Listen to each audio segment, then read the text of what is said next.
Bună, astăzi o să facem unboxing-uri, da, tot de la seria Zoo. Da, tot de la seria Zoo. Și astăzi o să facem unboxing-ul cu fetița asta foarte grăguță, cu păpușica asta. Și hai să vedem ce mai este pe aici. E foarte grăguț, uite, mai sunt și altele aici. Tot de la seria Zoo. 6 surprize. Hai să o deschidem.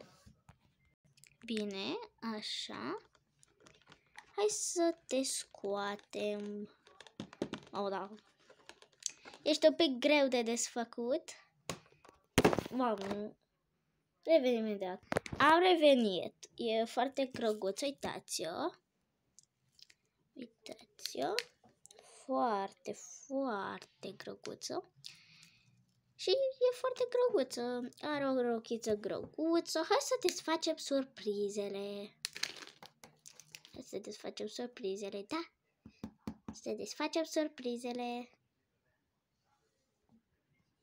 Cum e posibil? Hai să o desfacem.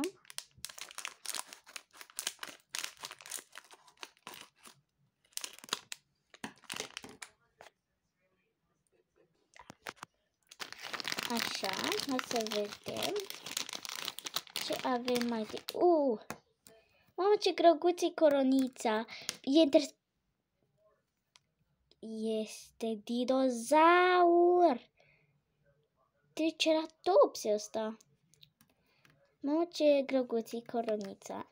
Hai să vedem. Cred că am prins să mă apuc. Ce grăguță!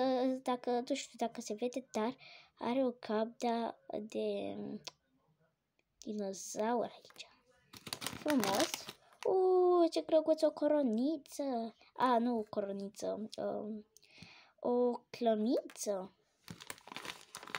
Uite, avem aici masca ei frumoasă, măscuța. Încă una de asta. Uitați petul ei. Ce grăguț este. Arată ca imagine. Stați un pic să vă arăt. Aici. Ce face, va?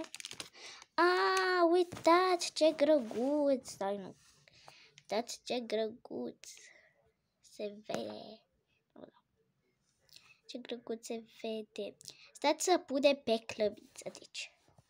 Deci, de clăbiță. Uite, aici e clăbița. Este chiar roz. E o clăbiță super roz. Mie nu-mi place roza. Asta e. Așa. Hai să o punem. Mamă, ce greu se pune. Și de ieșit o clăbiță. E grăguță și grăguțică. Și asta a fost episodul de astăzi. Sper că v-a plăcut.